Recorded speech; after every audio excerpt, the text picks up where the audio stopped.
अऊज़ु बिल्लाहि मिनश्शैतानिर्रजीम बिस्मिल्लाहिर्रहमानिर्रहीम अल्हम्दुलिल्लाहि रब्बिल आलमीन वस्सलातु वस्सलामु अला सय्यिदिल खलाइक़ अजमईन मुहम्मद व अला इतरतिल अक़दसीन अम्मा बाद फ़क़ाल रसूलुल्लाहि सल्लल्लाहु अलैहि व आलिहि वसल्लम यौमा फ़क़ाल अल्लाहु तआला फ़ी किताबिहिल करीम यौम नदअू कुल्ल उनासिन बिइमामिहिम फ़क़ाल रसूलुल्लाहि सल्लल्लाहु अलैहि व आलिहि वसल्लम मन माता व लम युअरिफ़ इमामा ज़मानिही माता मीततल जाहिलिय्या। बाबा से बुलंद सलावत भेज दें। ज़हूर पर नूर इमाम ज़मान में ताजील के लिए एक बुलंद तरीन सलावत भेज दें। अल्लाहुम्मा सल्लि अला मुहम्मद व आले मुहम्मद वअज्जिल फ़रज। अज़ादारान अबी अब्दुल्लाह हुसैन शय्यान हैदर कर्रार मवालियान अली इब्न अबी तालिब मुहर्रमुल हराम अज़ा के मौसम का आगाज़ हो चुका है और जहाँ पर मुहर्रमुल हराम हमारे लिए एक शहीद इमाम की याद को ज़िंदा करने का मौसम है, वक्त है, मरहला है, वहीं पर ये हुर्मत वाला महीना हमें ज़िंदा इमाम के साथ भी तजदीद अहद करने की दावत देता है। मुहर्रम को अगर हम सैयद शुहदा की याद मनाने में, अज़ा मनाने में, इमाम के मकसद को बयान करने में सर्फ कर दें और हम ज़माने के इमाम को फरामोश कर दें तो ये कोताही होगी इमाम ज़मान के हक़ में और ये करबला के मकसद से भी दूरी होगी, क्योंकि करबला बर्पा ही इसलिए हुई है कि उस ज़माने में लोगों को अपने ज़माने के इमाम की मारिफत नहीं थी। हुसैन इब्न अली को लोग जानते नहीं थे, हुसैन इब्न अली की मारिफत नहीं रखते थे। अगर मारिफत रखते तो कभी हुसैन से मदीना न छुड़ाते, अगर मारिफत रखते तो कभी हुसैन को हज का एहराम तोड़कर उम्रे में बदलने की जरूरत न पड़ती, अगर मारिफत रखते तो साक़िए कौसर के फर्जंद पर पानी बंद न करते। ये वक्त इमाम की अदम मारिफत है। इमाम को जानते नहीं थे, ये नहीं जानते थे नादान कि जिस हुसैन के दुश्मन हुए हैं वही हुसैन निजात की कश्ती और सफीना है। इस हुसैन की आल को इन्होंने ज़िबह किया है, वो आल कुरान में कौसर का मिस्दाक है। जिसको कत्ल करके मुसलमानों ने खुशियां मनाई हैं, उस हुसैन का अज़ादार खुद मोहम्मद मुस्तफ़ा है। लिहाजा वक्त इमाम की मारिफत बेहद ज़रूरी है। मैं ये कहता हूँ कि इंसान के लिए ज़रूरी है कि आशूर का सफ़र इंसान को ज़ुहूर की तरफ लेकर आए। आशूर इंसान को ज़ुहूर की तरफ लेकर आए, यानी इमाम हुसैन अलैहिस्सलाम की याद हमें वक्त इमाम की तरफ मुतवज्जे कर। देखिए क्यों?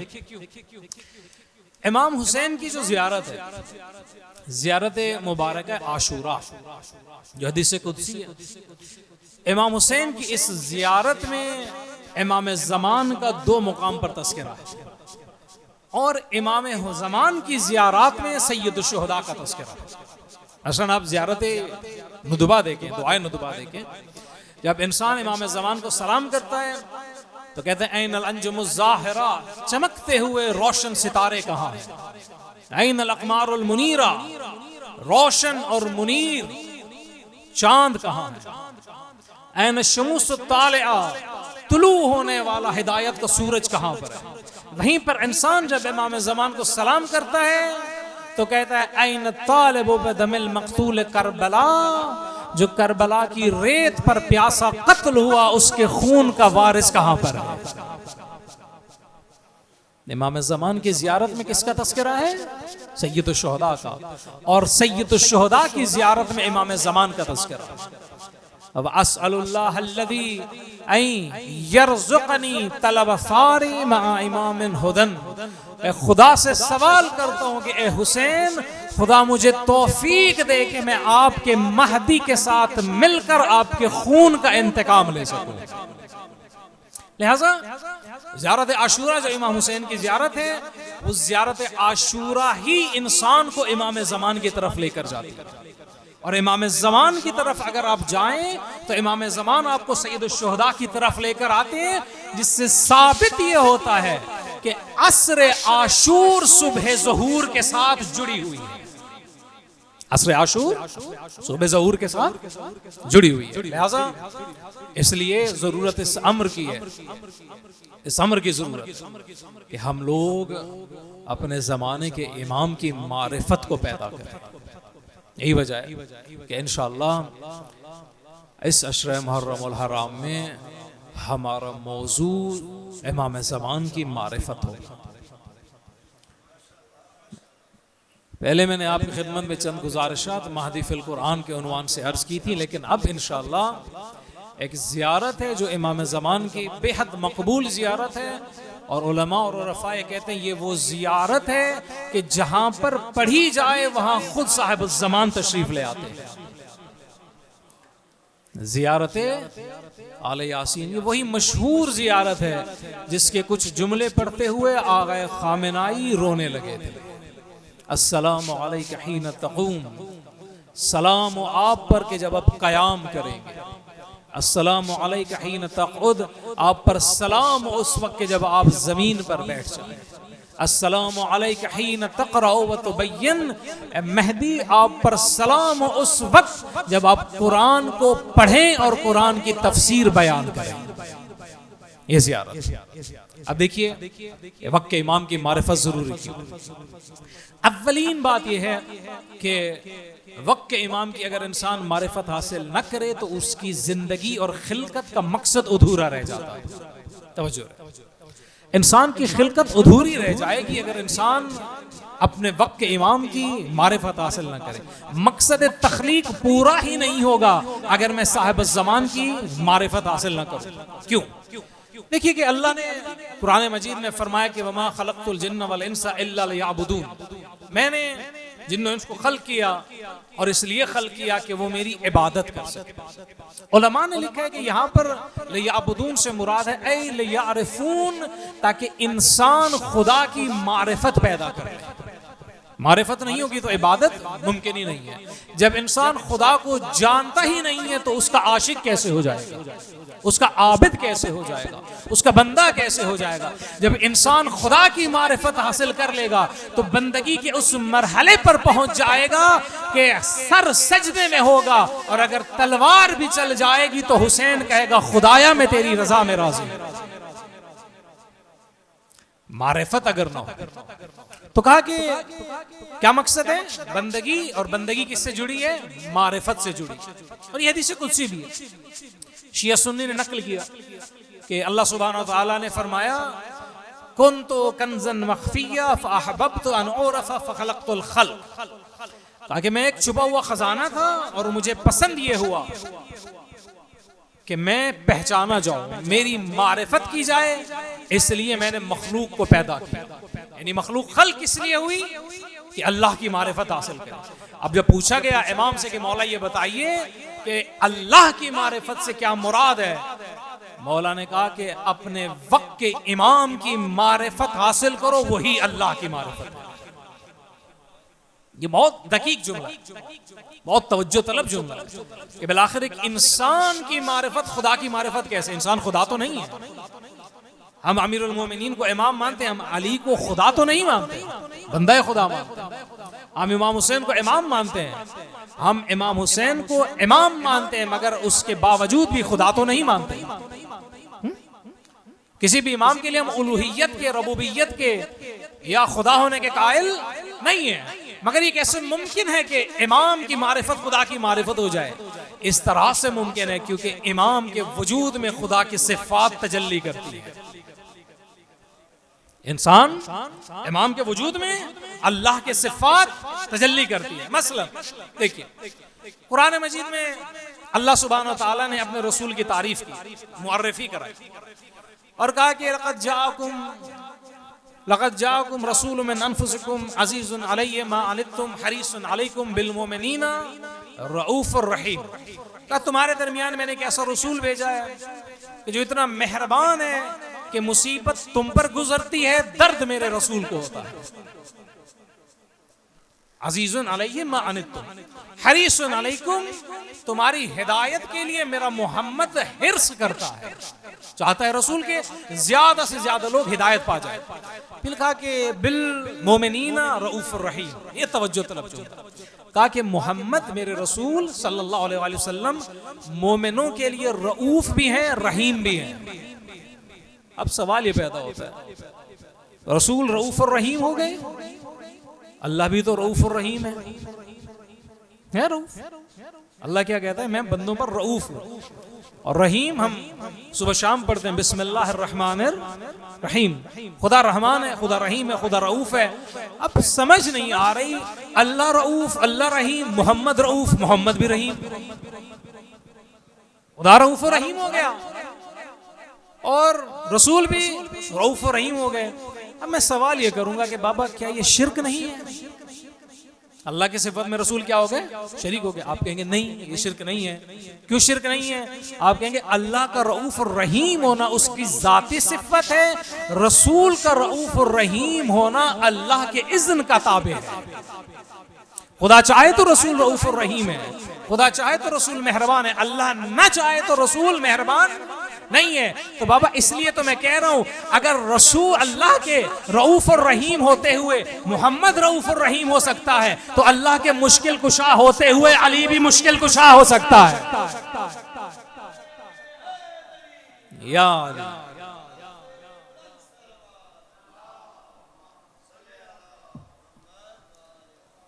रसूल रऊफ और रहीम है, रसूल की रहमत को देखकर अल्लाह की रहमत का अंदाजा होता है।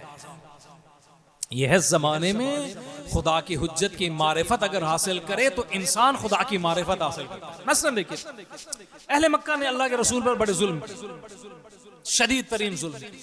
पैगंबर को मदीने से मक्का से निकाल दिया, गालम गलूच किया, तौहीन की, तान व तशनी की, रसूल अल्लाह के कदमों के अंदर कांटे बिछाए, पैगंबर को पत्थर मारे, रसूल को मक्के से निकाल के शेब अबी तालिब की घाटियों में फेंका, जहां पर पैगंबर 3 बरस तक पत्ते खाते रहे।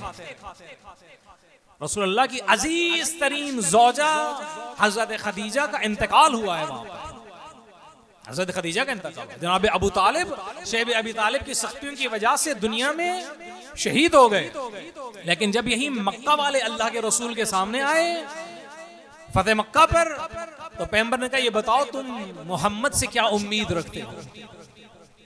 अब तुम बताओ तुम्हें क्या उम्मीद है कि मोहम्मद मुस्तफ़ा, तुम के जो मेरे बदतरीन दुश्मन थे, कि तुमने जो मुझसे मेरे बाप दादा का मेरा वतन छुड़ा दिया, तुम्हें क्या उम्मीद है कि मोहम्मद तुम्हारे साथ क्या सुलूक करेगा? ताकि आप करीम हैं, करीम बाप के बेटे हैं, आप हमें मुआफ कर दें। ये सुनना था तो आपने कहा जाओ जाओ जाओ, जिस तरह यूसुफ ने अपने भाइयों से कहा था, मैं भी तुम्हें वही कहूंगा, ला तस्रीबा अलैकुमुल यौम गफ़रल्लाहु लकुम, कहा तुम पर आज कोई गुनाह नहीं है, मोहम्मद ने तुम्हें माफ किया। इज़हबू अंतुम तुलक़ा, जाओ चले जाओ, आज तुम मोहम्मद के आजाद किए हुए गुलाम। रसूल की रहमत को देखकर हमारे सामने अल्लाह की रहमत सामने आती है। मसलन एक और बात देखिए, कुरान में तज़किरा है हजरत ईसा का। ईसा अलैहिस्सलाम के बारे में अल्लाह ने कहा कि ईसा मुर्दों को शिफा देते हैं, जिंदा करते हैं, बीमारों को शिफा देते हैं, और ईसा परिंदे के अंदर रूह फूंक देते हैं। अब भाई सवाल ये है, मुर्दों को शिफा दे देना, मुर्दों को जिंदा कर देना, ये ईसा का काम है या अल्लाह का काम है? मुहय्यी जिंदा करने वाला कौन है? अल्लाह है। शाफी शिफा देने वाला कौन है? अल्लाह है। लेकिन अब ईसा कह रहे हैं कि मैं मुर्दों को जिंदा करूंगा, अना अहयिल मौता, मैं जिंदा करूंगा। इन्हीं का मैं दुआ करूंगा खुदा जिंदा करेगा। कहा नहीं, अना अहयिल मौता, मैं जिंदा करूंगा। अना उबरिउल अकमा वल अबरस, मैं मादरजाद अंधे को, पैदाइशी अंधे को शिफा दे दूंगा, बिनाई दे दूंगा, मैं बर्स के मरीज को ठीक कर दूंगा। अब बात यह है, ईसा शाफी हो गए, ईसा मोही हो गई, अल्लाह भी मोही, अल्लाह भी शाफी, शिर्क हुआ? नहीं हुआ। अल्लाह का शाफी होना ईसा का मोहताज नहीं है, ईसा का शाफी होना अल्लाह का मोहताज है। ईसा कहेंगे मैं ये करता हूं मगर किस तरह? बिइज़्निल्लाह। ईसा मुर्दों को जिंदा करके दिखा रहे हैं कि खुदा कयामत में कैसे जिंदा करेगा। ईसा शिफा दे के दिखा रहे हैं कि आओ ईसा को शिफा देता हुआ देखो ताकि तुम्हें पता चले कि खुदा कैसा शाफी है। यह है जमाने के इमाम की, खुदा की हुज्जत की मारिफत, अल्लाह की मारिफत है। और अल्लाह ने जब फरमाया कि मैंने मखलूक को खल किया ताकि वो मेरी मारिफत हासिल करें, और अगर खुदा की मारिफत की राह उसकी हुज्जत की मारिफत है तो इंसान हुज्जत खुदा की अगर मारिफत हासिल न करे तो उसकी जिंदगी का मकसद अधूरा रह जाए। पहली बात ये कि इंसान इसलिए जमाने के इमाम की मारिफत हासिल करे ताकि जिंदगी बामकसद जिंदगी गुजार कर दुनिया से जाए। दूसरी बात यह कि अगर इंसान वक्त के इमाम की मारिफत न रखे तो अल्लाह के रसूल ने फरमाया, और ये रिवायत अहले सुन्नत ने भी नकल की, मुस्नद में अहमद बिन हंबल में ये रिवायत मौजूद है, अल्लाह के रसूल ने फरमाया कि मम्मात वलम युरफ इमाम ज़माने ही मातमीतल जाहिलिया, का जो ज़माने की इमाम की मारिफत के बगैर मरेगा वो जाहिलियत यानी कुफ्र की मौत मरेगा, कुफ्र की मौत मरेगा। यानी इमाम की मारिफत हासिल करना दरअसल इंसान के लिए कुफ्र और इस्लाम का मसला है। अगर कोई शख्स चाहता है कि अल्लाह के दीन पर मरे तो उसे अपने जमाने की इमाम की मारिफत होनी चाहिए। मुमकिन इंसान काफिर मर जाए, मुमकिन इंसान काफिर मर जाए। देखिए बहुत सारे लोग थे अपने जमाने के इमाम को नहीं जानते थे, झूठे आइम्मा की बैअत में थे, खुदा की कसम अली की दुश्मनी में कलमा गो होते हुए कुफ्र की मौत मरे। अगर इंसान वक्त के इमाम की मारिफत हासिल न करे तो उसकी मौत जाहिलियत की मौत है, कुफ्र की मौत है, इस्लाम की मौत नहीं है। तीसरी बात देखिए क्यों इंसान को जमाने के इमाम की मारिफत हासिल करनी चाहिए। वक्त के इमाम की मारिफत अगर हो तो इंसान हक और बातिल की तमीज पैदा करता है, इंसान हक और बातिल को पहचान लेता है। मिसाल के तौर पर देखिए अहले किताब के बारे में कुरान में अल्लाह सुब्हानहु व तआला ने फरमाया कि या अहलल किताब लिम तलबिसूनल हक़्क़ बिल बातिल व तक्तुमूनल हक़्क़ व अंतुम तअलमून, एक किताब वालों, यहूद व नसारा, तुम क्यों हक और बातिल को मिला देते हो? तवज्जो रहे, ये नहीं कहा कि तुम बातिल को बयान नहीं करते या मतलब हक को बयान नहीं करते, कहा तुम लिम तलबिसूनल हक़्क़ बिल बातिल, तुम हक को बातिल का लिबास पहनाते हो। यानी होता हक है उसे तुम झूठा बनाकर पेश करते हो, या होता बातिल है तुम उसे सच्चा बनाकर पेश करते हो। अब हक अगर आ जाए और बातिल की बात हो जाए, हक और बातिल में तमीज उस वक्त होगी जब हक और बातिल का मेआर हमारे सामने होगा, जब हमें पता होगा कि किस चीज के जरिए हमने फैसला करना है कि ये चीज हक है, वो चीज बातिल है। अब कुफार के सामने, यहूद और नसारा के सामने हक को बातिल का फैसला किसने किया? मोहम्मद मुस्तफा सल्लल्लाहु अलैहि वसल्लम ने किया।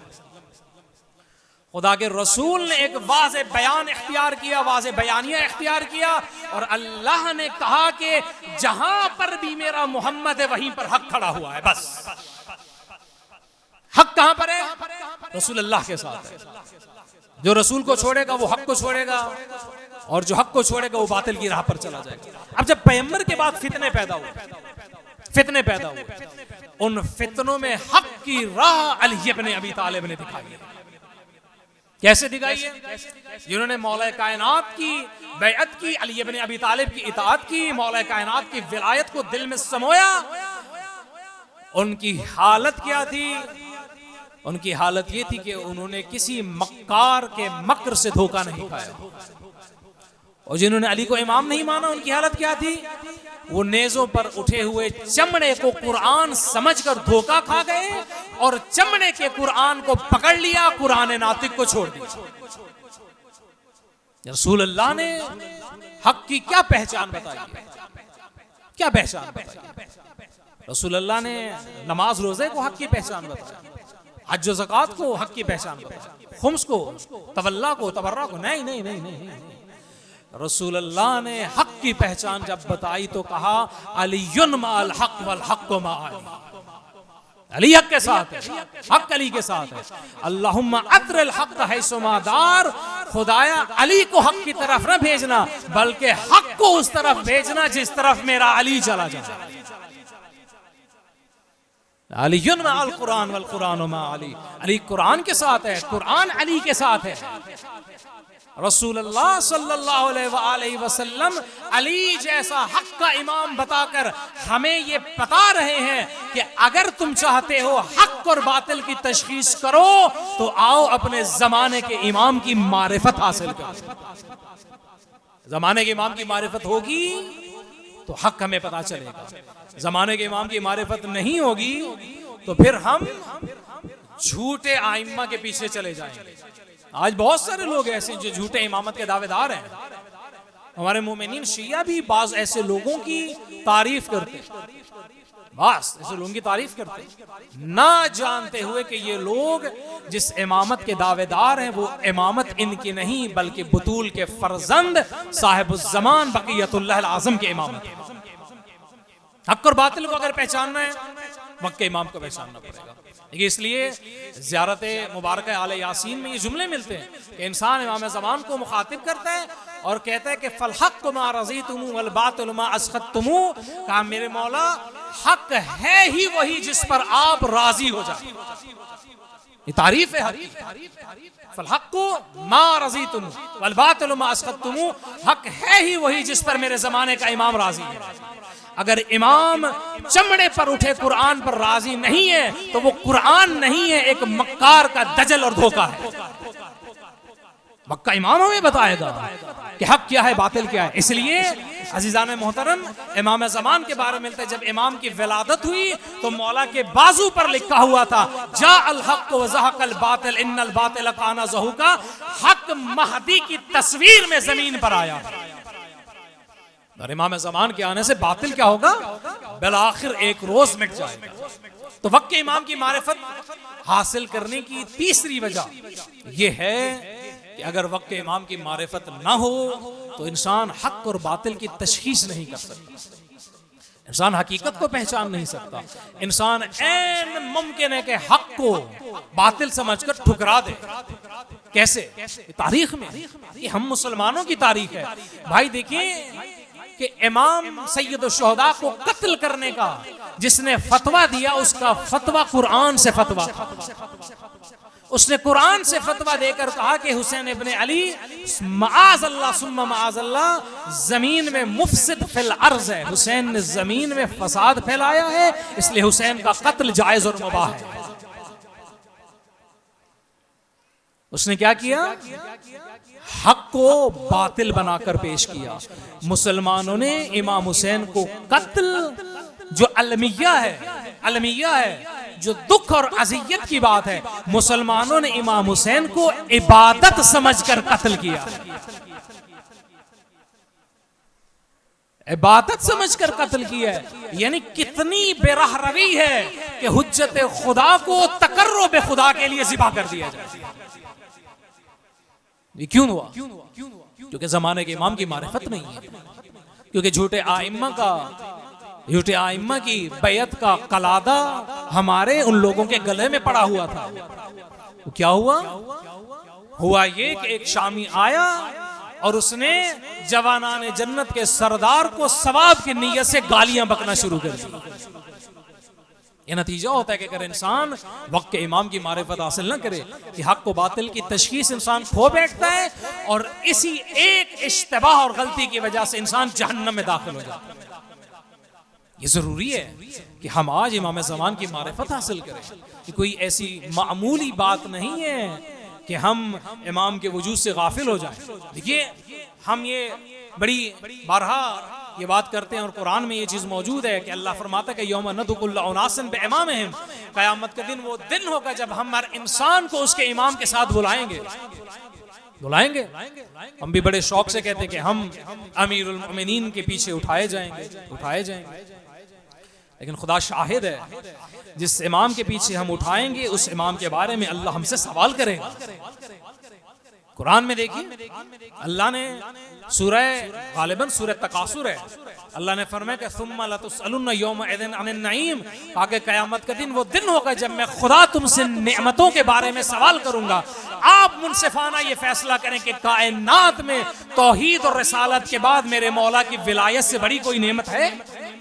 नहीं है। आज ये फैसला करें, आप मुनसिफाना ये बात बताइए, क्या आज के दौर में इमाम ज़मान से बड़ी दुनिया में कोई नेमत है? नहीं है। हर नेमत इमाम ज़मान के वजूद की बरकत से मौजूद है। इमाम ना हो तो कोई नेमत असलन वजूद ही नहीं रखती, चाहे दीनी हो, दुनियावी हो, माती हो, मानवी हो। ये इस दुनिया की, इस आलम फानी की कोई नेमत हो या उस आलम बाकी की कोई नेमत हो, हर नेमत का वजूद इमाम ज़मान की बरकत से मौजूद है। तो अगर अल्लाह हमसे माल के बारे में पूछेगा, औलाद के बारे में पूछेगा, जिस्म की सेहत के बारे में पूछेगा, बीनाई के बारे में पूछेगा, तो ये कैसे मुमकिन है कि जिसकी बरकत से अल्लाह ने हमें ये नेमतें दी हों, उस नेमतुल्लाहिल उज़्मा के बारे में सवाल न किया जाए।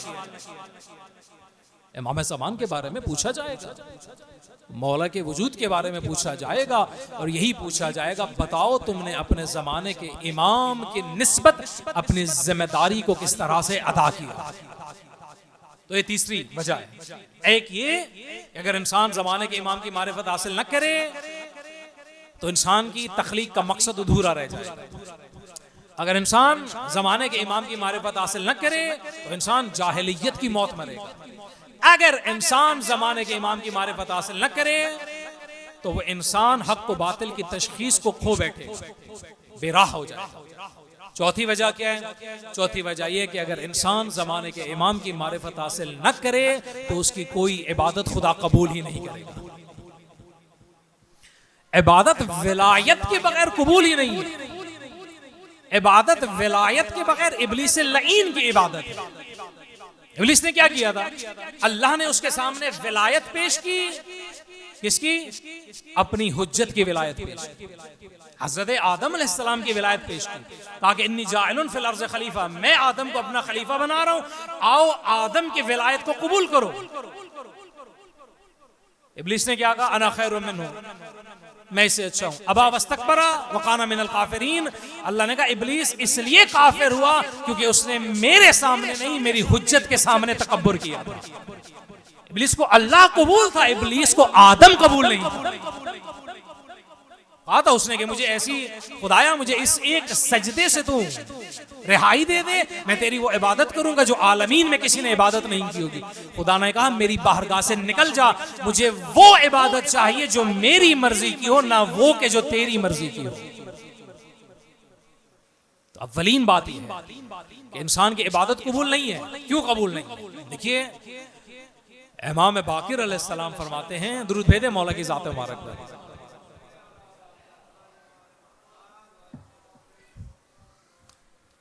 मेरे और आपके पांचवें इमाम बाकिर इल्म अव्वलीन वल आखिरीन, इमाम फरमाते हैं कि बुनियल इस्लाम अलल खम्स, इस्लाम की बुनियाद 5 चीजों पर रखी गई है। अस्सलात वस्सौम वज़्ज़कात वल हज वल विलाया का इस्लाम की एक बुनियाद नमाज है, का दूसरी बुनियाद रोजा है, फरमाया तीसरी बुनियाद हज है, चौथी बुनियाद ज़कात है, का 5वीं बुनियाद हम आले मोहम्मद की विलायत है।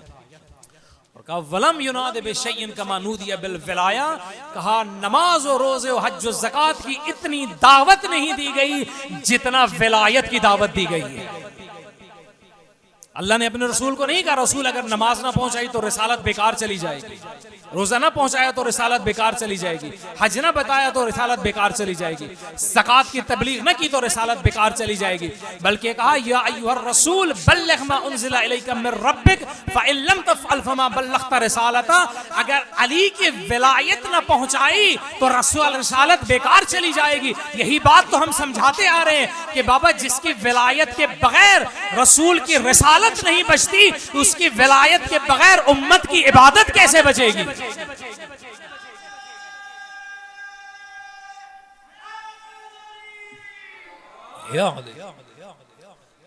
कहा कि विलायत क्या है? असास और बुनियाद है दीन इस्लाम की। अगर इंसान वली खुदा की विलायत को कबूल न करे तो बेशक हजारान सजदे करे, खुदा उसे उन सजदों के साथ जहन्नुम की आग में झोंक देगा। अल्लाह को सजदों की जरूरत नहीं है, खुदा को रोजों की जरूरत नहीं है। नमाज और रोजा हज ज़कात बिला शक व शुबा बहुत अहम है, इसमें कोई शक नहीं है कि कोई शख्स ये समझे कि हम नमाज की अहमियत के कायल नहीं है, रोजे की, ज़कात की और इन चीज़ों की अहमियत के कायल नहीं है। नहीं नहीं, ये चीज़ें अपनी जगह पर मुहिम है, मगर इन चीज़ों की रूह आइम्मा अहले बैत की विलायत है। इस तरह इस बदन के अंदर रूह अगर है तो ये बदन जिंदा है, अगर रूह इस बदन में नहीं है तो ये बदन मुर्दा है। अगर किसी शख्स के दिल में विलायत है अपने वक्त के इमाम की तो उसकी इबादत जिंदा भी है, काबिल कबूल भी है।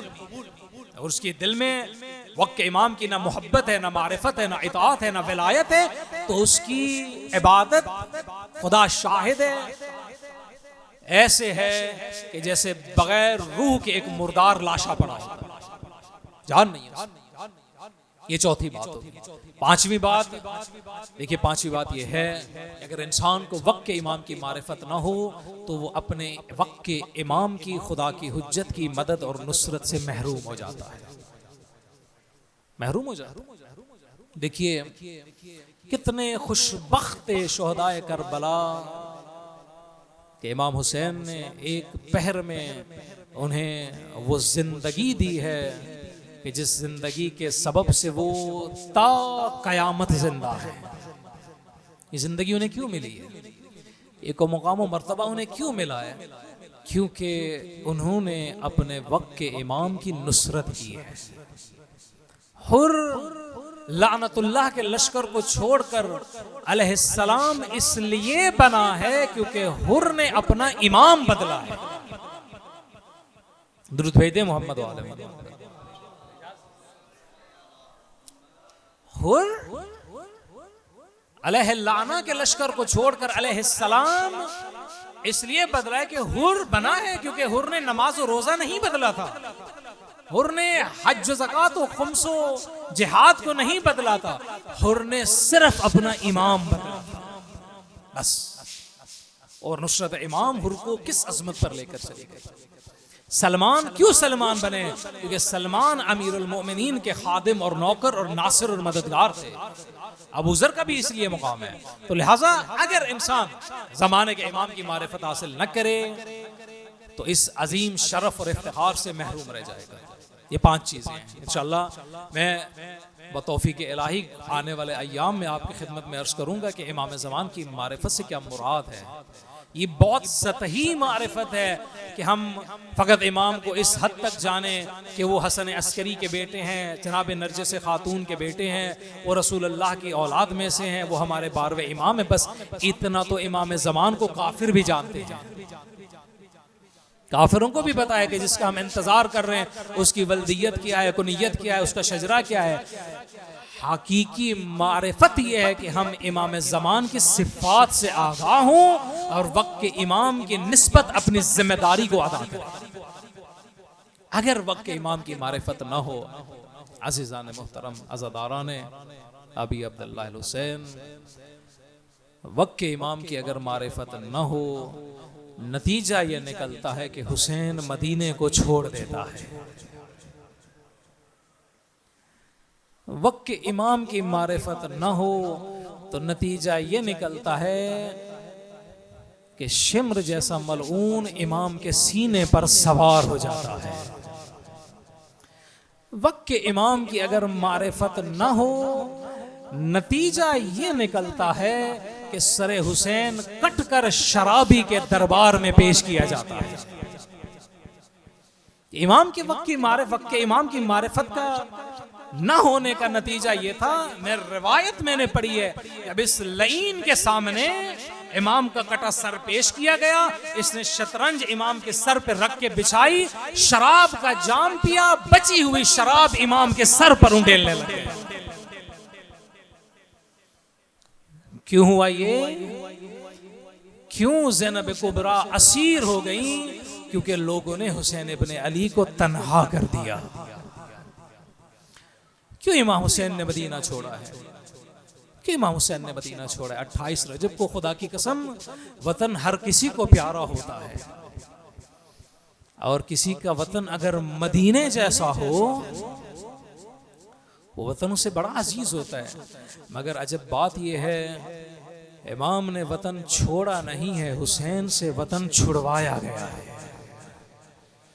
यही जुमला इमाम ज़मान कहते हैं, अस्सलामु अलल नाज़िहीना अनिल औतान, मेरा सलाम उन पर जिन्हें जबरदस्ती वतन से निकाला गया है। मैं क्यों कह रहा हूं निकाला गया है? क्योंकि अज़ादारों, जो अपनी मर्जी से वतन छोड़ता है वो रोता हुआ वतन नहीं छोड़ता। इतना रोए हुसैन, इतना रोई अमीर कायनात की बेटियां के मक्तल की रवायात में मिलता है। अल्लाह के रसूल का एक सहाबी था जिसका नाम था उर्वा गफ्फारी। ये गिरांगोश थे, ऊंचा सुनता, और मुर्रिखीन ने लिखे कान अला यस्मा सौत अर्राद, इतना ऊंचा सुनते थे कि बिजली की कड़क भी उर्वा को सुनाई नहीं देती थी। लेकिन अज़ादारों, जब 27 रजब का दिन गुजरा है ना, 28 की शाम आई है, उर्वा रात को रोते हुए उठ के बीवी को कहता है, मुझे कुछ बीबियों के रोने की आवाजें आ रही हैं। कहा मुझे कुछ बीबियों के रोने की आवाजें आ रही हैं। किन के रोने की आवाजें? कहने लगी, उर्वा तुझे पता नहीं है, जिस नबी का तू सहाबी है उसकी बेटियां मदीना छोड़कर चली है। हुसैन ने सफर की राह इख्तियार की है। उर्वा, ये ज़ैनब कुबरा के रोने की आवाज है। उर्वा, ये उम्मे कुलसूम के रोने की आवाज है। अरे जो कब्र नबी के मुजावर थे वो मदीना को छोड़कर चले। तैयारी हो गई है, रख्ते सफर महमिल आमादा हो गए, आ गई हुसैन के पास रसूल की वफादार ज़ौजा उम्मे सलमा।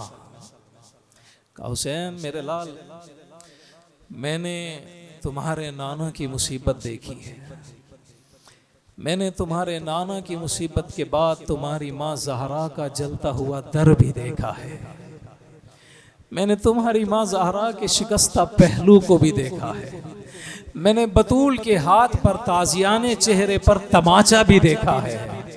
हुसैन, मैंने तुम्हारे बाबा अली के सर में लगती हुई तलवार भी देखी है। तुम्हारे भाई हसन के जनाजे में तीर भी देखे हैं। सफर करना है तो करो, मगर मेरे लाल इराक न जाना। कहा, क्यों नानी अम्मा इराक न जाऊं? कहा कि तुम्हारे नाना ने कहा था इराक में एक जमीन है जिसका नाम है करबो बला। हुसैन, तुम करबो बला में मारे जाओ। कहा, नानी अम्मा, आपको तो मेरे नाना ने बताया है, मुझे भी मेरे नाना ने बताया है, अगर आप चाहें तो मैं आपको अपने शहसवारों के गिरने की जगह दिखा सकता हूँ। कहा, हुसैन दिखाओ। इमाम ने उंगलियों को बुलंद किया, एजाज इमामत से आंखें खुली। इमाम कहने लगे, नानी अम्मा, वो जो फुरात का किनारा देख रही है ना, इस किनारे के नजदीक मेरे अलमदार के बाजू कलम किए जाए। नानी अम्मा, वो जो गढ़ा देख रही है, इस पर मेरे कासिम का लाशा पामाल किया जाएगा। नानी अम्मा, ये मुकाम है जहां पर मेरे अकबर के कलेजे में बर्छी लगेगी, और ये वो मुकाम है जहां पर मेरे शशमाए के गले में तीर लगेगा। अला लानतुल्लाहि अलल कौमिल ज़ालिमीन व सयअलमुल